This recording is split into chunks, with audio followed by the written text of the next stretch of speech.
অন্ধকারাচ্ছন্ন রাত্রি যদি এসে থাকে, তাহলে আলোকিত প্রকাশ নিয়ে সূর্যও অবশ্যই আসে। রোগ যদি এসে থাকে, তাহলে তার ওষুধও অবশ্যই আসে। সমস্যা যদি আসে, তাহলে সেই সমস্যার সমাধানও নিজে থেকেই আমাদের কাছে চলেই আসে। এই সংসার, এই জীবনের শুধুমাত্র একটাই নিয়ম আছে, আর তা হলো এটাই: এই সংসার হলো একটা চক্রের মতো। এতে শাশ্বত বলে কিছু নেই, নিত্য বলে কিছু নেই। আর যা কিছুই রয়েছে সব বদলাতে চলেছে। যদি আপনার জীবনে দুঃখ থাকে, সমস্যা থাকে, যদি আপনি বিপদ দ্বারা আচ্ছন্ন, তাহলে মনে রাখবেন সবকিছু বদলে যেতে চলেছে। দুঃখের সময় কাঁদবেন না, মনকে আরো দুঃখী করে তুলবেন না, কারণ এখানে যা কিছুই এসেছে তা যাওয়ার জন্যই এসেছে। তাহলে এত চিন্তা কিসের? আনন্দ সহকারে জীবন যাপন করুন, আর আমার সাথে ভালোবেসে বলুন, রাধা রাধা। যদি কোনো সিংহ বানরের মতো গাছে চড়তে চেষ্টা করে, তাহলে কি হবে? একটা মাছ যদি মাটিতে হাঁটতে চেষ্টা করে, তাহলে কি হবে? তারা বিফলই হবে। কিন্তু এরকম কেন হয়? তার কারণ হলো প্রকৃতির রচনা কিছুটা এরকম। এখানে প্রত্যেকটি ব্যক্তিকে, প্রত্যেকটি প্রাণীকে আলাদা আলাদা গুণের অধিকারী করা হয়েছে, এবং সকলকে একটা সীমাও প্রদান করা হয়েছে। এবার এই যে বৃক্ষ, পশু, পাখি, এদের মধ্যে সেই ক্ষমতাই নেই যে এরা নিজেদের যাচাই করতে পারবে, নিজেদের সীমাগুলো বুঝতে পারবে, নিজেদের সদ্গুণগুলো চিনতে পারবে। এরা সেটা করতে পারবে না। কিন্তু মানুষ তো আলাদা। মানুষের কাছে সেই বিশেষ শক্তি আছে যে তারা পূর্ণরূপে নিজেদের যাচাই করতে পারবে, নিজেকে পূর্ণরূপে বুঝতে পারবে, নিজের দোষ, নিজের অপগুণ, নিজের সদ্গুণ, নিজেদের সীমাগুলো তারা বুঝতে পারবে। আর এটা অত্যন্ত গুরুত্বপূর্ণ। কথায় আছে যে যদি সাফল্য লাভ করতে হয়, তাহলে নিজেকে যাচাই করে নিতে হবে। তাই নিজেকে যাচাই করুন, নিজের সাথে পরিচিত হয়ে যান, এবং জীবনে কর্ম করতে থাকুন। সাফল্যের শিখরে অবশ্যই পৌঁছে যাবেন। আর ওখানে যদি যান, তাহলে এই মন প্রসন্ন হয়ে অবশ্যই বলবে, রাধা রাধা। বনের মধ্যে যদি আপনি কোনো বিষাক্ত সাপ দেখেন, তাহলে কি করবেন? আপনি তখনই তার থেকে দূরে পালাতে চেষ্টা করবেন। আর এটা কেন করবেন? নিজের রক্ষার্থে। এই কথা আমি নয় মেনে নিলাম, কিন্তু নিজের জীবনে এটা করেন না কেন? আপনি যেখানেই যান, যে স্থানেই যান না কেন, প্রত্যেক সময়, প্রত্যেক মুহূর্তে এমন বিষাক্ত সাপ আপনি অবশ্যই খুঁজে পাবেন। আর সেই সাপ নয় যাদের আপনি বনে খুঁজে পাবেন। এরা হলো সেই সাপ যা আপনাকে পাপ করতে বাধ্য করবে। আপনার অন্তরের বাসনা, ক্রোধ, অহংকার, লোভ, ঈর্ষা, এদের বৃদ্ধি ঘটাবে। দেখুন, বনের এই সাপ আপনাকে একবার ছেড়ে দিতেও পারে, ছোবল নাও মারতে পারে, কিন্তু এই যে পাপরূপী সাপ আছে, তা অবশ্যই ছোবল মারবে। কর্ম যদি করেন, তাহলে অবশ্যই ফল পাবেন। সেই জন্য যখনই কোথাও যাবেন, যদি এমন কাউকে দেখেন, যদি এমন কিছু দেখেন যে আপনাকে পাপ করতে বাধ্য করছে, তাহলে সেই মুহূর্তে সেখান থেকে পালিয়ে যান। যেমন বনের সাপ দেখে আপনি পালাতে থাকেন। সৎকর্মের রক্ষা অত্যন্ত আবশ্যক। আসুন আর আমার সাথে ভালোবেসে বলুন, রাধা রাধা। মনুষ্য জীবনের সব থেকে বেশি গুরুত্বপূর্ণ বিষয় হল মনের একাগ্রতা। এই সংসারের যে কটি মহান কার্য সম্পাদন হয়েছে, তা হল মনের এই একাগ্রতার একমাত্র ফল। আপনি অবশ্যই দেখে থাকবেন, অনেক ছোট বড় নদী যা বয়ে চলে, তাদের সামনে একটা বাঁধ নির্মাণ করা হয় সেই সব নদীর জল সঞ্চয় করতে। বাঁধ হয়ে গেলে প্রয়োজন মতো বা মনের ইচ্ছে মতো তাকে ব্যবহার করা সম্ভব। এবার এটাই আমাদের মনের সাথেও সম্ভব। আমাদের মনের একাগ্রতা আজকের দিনে দাঁড়িয়ে বিভিন্ন ধরনের বিকার, ক্রীড়া এবং ভোগের মধ্যে ভাগ হয়ে গেছে। একে একত্রিত করতে হবে, একটা বাঁধ নির্মাণ করতে হবে, কর্মের বাঁধ। আপনাকে শুধু এটাই করতে হবে, যেটা উচিত কর্ম সেটাই করুন, যেটা অনুচিত কর্ম সেটা করা থেকে নিজেকে বিরত রাখুন। ব্যাস, এই কাজটাই আপনি করতে থাকুন, মনের মধ্যে একাগ্রতার বাঁধ নির্মাণ করুন। আর একবার যদি তা নির্মাণ হয়ে যায়, তাহলে যখন চাইবেন, যেখানে চাইবেন, যতটা চাইবেন, একাগ্রতা প্রয়োগ করতে পারবেন। আর একবার যদি আপনি এটা শিখে যান, তাহলে এই সংসারকে বদলে ফেলার মতো কাজ আপনি করতে পারবেন, সমাজকে শোধরাবার মতো কাজ করতে পারবেন। তাহলে এই মনকে একাগ্র করুন আর আমার সাথে ভালোবেসে বলুন, রাধা রাধা।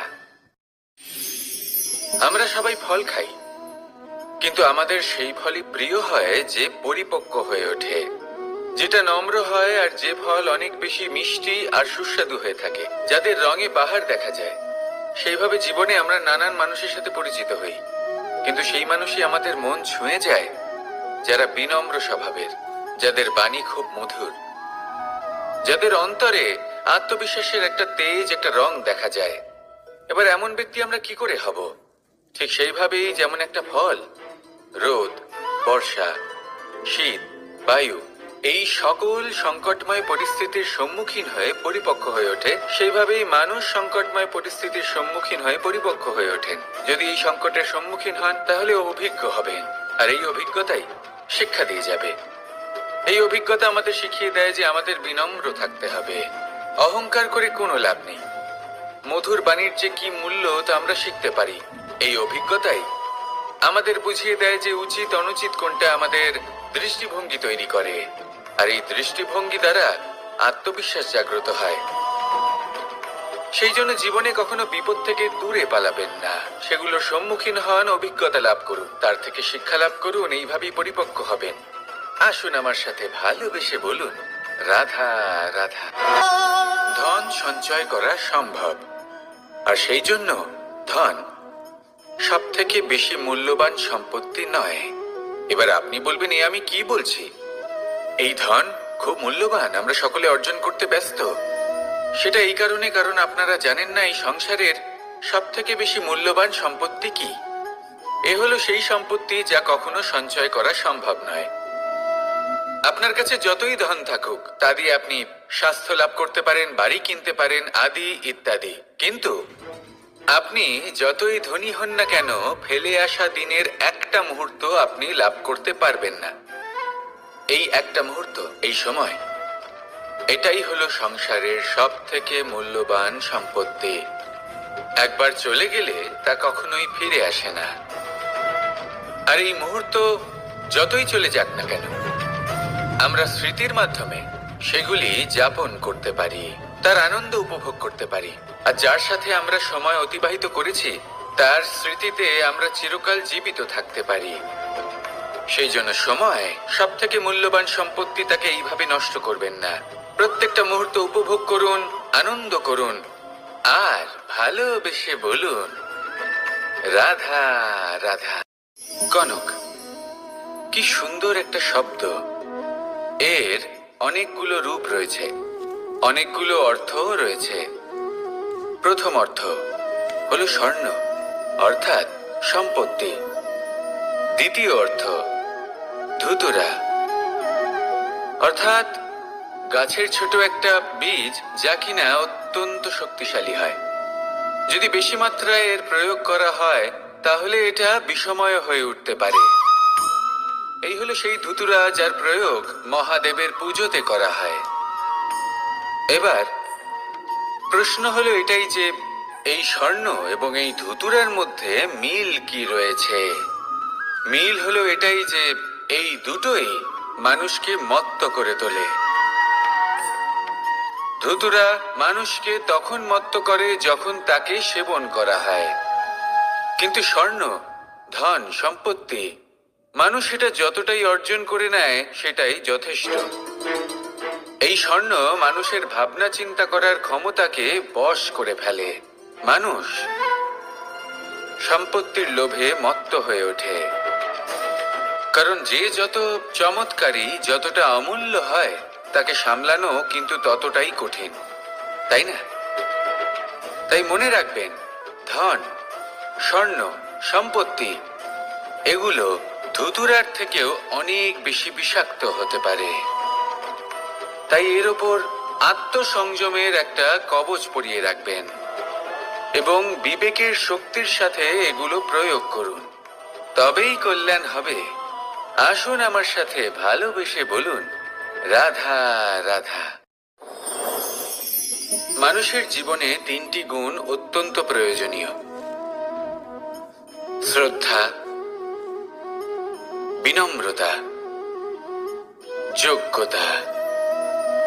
যদি জ্ঞান লাভ করতে চান তাহলে শ্রদ্ধার প্রয়োজন, যদি মান লাভ করতে চান তাহলে স্বভাবে বিনম্র হওয়া প্রয়োজন, আর যদি মনোবাঞ্ছিত স্থান লাভ করতে চান তাহলে যোগ্যতার প্রয়োজন। বিষয়টা সহজ। শ্রদ্ধা আপনাকে জ্ঞান দেবে, নম্রতা আপনাকে মান, আর যোগ্যতা উচিত স্থান দেবে। কিন্তু যদি আপনি এই তিনটি গুণ সম্মিলিত করেন তাহলে এমন কিছু লাভ করবেন যা এই সব কিছুর থেকে অনেক ঊর্ধ্বে: সম্মান। আর এ হলো সেই সম্মান যা প্রত্যেক মানুষের নিজের জীবনে লাভ করতে চেষ্টা করা উচিত। কারণ এই হলো সেই সম্মান যার কারণে আপনি চলে যাওয়ার পরেও এই সংসার আপনাকে ভালোবাসবে আর মনে রাখবে। আসুন আমার সাথে ভালোবেসে বলুন, রাধা রাধা। জীবনে গতি অত্যন্ত গুরুত্বপূর্ণ, মতিও হলো গুরুত্বপূর্ণ, এবং তার থেকেও বেশি গুরুত্বপূর্ণ হলো সঙ্গতি। একটা জলের ফোঁটা, তার মধ্যে গতি থাকে। প্রকৃতির মধ্যে তা লাভ করার ইচ্ছে নিহিত থাকে, তো করে যে এই জলের ফোঁটা ঝিনুকের মুখে পড়ে মুক্তোতে পরিণত হবে, নাকি বিষাক্ত সাপের মুখে পড়ে বিষে পরিণত হবে। এবার দেখুন, এই জঞ্জাল স্বর্ণকারের দোকানের সামনেও থাকে, এবং জঞ্জাল একজন ব্যবসাদারের দোকানেও থাকে। কিন্তু জঞ্জাল যা স্বর্ণকারের দোকানে থাকে তা ব্যবসাদারের দোকানের জঞ্জালের থেকে অনেক বেশি মূল্যবান, কারণ তার মধ্যে সোনার কণার সঙ্গতি থাকে। সেই জন্য জীবনে সঙ্গতির উপর বিশেষ গুরুত্ব দেবেন। যেমন সঙ্গতি তেমনই আপনি হবেন। আসুন আমার সাথে ভালোবেসে বলুন, রাধা রাধা। প্রত্যেক প্রাণী ভালোভাবে জীবন যাপন করতে চান, এটা তাদের স্বভাবে আছে এবং ভাবাটা অনুচিত নয়। কিন্তু একটা ভালো জীবনের গুরুত্বপূর্ণ অংশ কোনটা? বসবাসের স্থান। সেই স্থান যেখানে আমরা জীবন অতিবাহিত করি। এবার মানুষ ভাবতে পারেন যে একটা ভালো বাসস্থানের অর্থ কি? সেই স্থান যেখানে সহজে জল পাওয়া যায়, যেখানে শুদ্ধ বায়ু পাওয়া যায়, যেখানে আনাজ উৎপন্ন হয়। এটা জীবনযাপনের জন্য পর্যাপ্ত বটে, কিন্তু ভালো জীবনযাপনের জন্য আরো একটা কথা আপনাকে বুঝতে হবে। সাধু, জ্ঞানী, পণ্ডিত ব্যক্তি, এই সকল মহাপুরুষ, এনাদের যে বাসস্থান তা অত্যন্ত বিশেষ হয়। এখানে এক ধরনের বিশেষ ইতিবাচক শক্তি থাকে, এমন একটা স্থান যেখানে দেবতারাও বিচরণ করেন। জীবন আমরা সবাই যাপন করি, কিন্তু জীবনের উদ্দেশ্য শুধুমাত্র জীবন যাপন করা নয়। জীবনের উদ্দেশ্য হলো মুক্তি লাভ করা। আর এই সকল সাধু, জ্ঞানী, পণ্ডিত ব্যক্তি, এই সকল মহাপুরুষ আপনাকে মুক্তির পথে নিয়ে যেতে পারেন। কারণ এরা হলেন সেই মহাপুরুষ যারা নিজেদের অন্তরের বিকার, অহংকার, ক্রোধ, বিদ্বেষ, এই সকল দোষগুলিকে ত্যাগ করেছেন, এদের উপর বিজয় লাভ করেছেন। এমনই একজন ব্যক্তি আপনাকে মুক্তির পথে নিয়ে যেতে পারে। প্রয়োজন হলো শুধুই এনাদের চিনতে পারা, এদের কথা বুঝতে পারা এবং এদের দেখানো পথে চলা। যদি আপনি এটা করতে পারেন তাহলে এই মন প্রফুল্ল হয়ে বলবে, রাধা রাধা। আমি এখানে একা এই বনে বসে আছি, বাঁশি বাজাচ্ছি। কার জন্য? কে আছেন এখানে? কেউ নেই। আমার প্রজা, আমার রাজ্য, আমার পরিবার আমার থেকে অনেক দূরে আছেন। আমি এখানে একা এই বনে বসে এই আকাশের এই রঙের, গাছের এই সব ফলের, মাটির সুবাসের আনন্দ উপভোগ করছি। কেন? আমি হলাম দ্বারকাধীশ। এমন কি রাজকীয় বা ভৌতিক সুখ রয়েছে যা আমি ওখানে পেতে পারি না? সবকিছুই পেতে পারি, তাও এখানে বনে একা বসে আছি। কোন সুখ খুঁজে চলেছি? একা থাকার সুখ। আমরা প্রত্যেকদিন অনেক মানুষের সাথে, চিন্তাধারার সাথে, কর্মের সাথে, পরিস্থিতির সাথে সুখ দুঃখের দ্বারা বেষ্টিত থাকি। জীবনের এই চক্রে আমরা জড়িয়ে পড়তে থাকি। যতই আমরা এই সমস্যার সমাধান করি, আমরা ততই এতে জড়িয়ে পড়ি। আমরা এতটাই জড়িয়ে পড়ি যে যখন আমরা আয়নায় নিজেদের দেখি, তখন আমরা নিজেদের চিনতেই পারি না। এমন মনে হয় যেন আমরা নিজেদের হারিয়ে ফেলেছি। সেই জন্য প্রত্যেক দিন আপনি কিছু সময় নিজের সাথে কাটান একান্তে। এটা অত্যন্ত আবশ্যক। নিজের অস্তিত্বের গভীরে গিয়ে দেখতে শিখুন, নিজেকে বুঝুন। অদ্ভুত শান্তির অনুভূতি হবে। যেমন এই বায়ু, এই বৃক্ষ, এই পুষ্প, এই নিসর্গ, এদের মতো আপনিও কখনো একলা হতে শিখুন।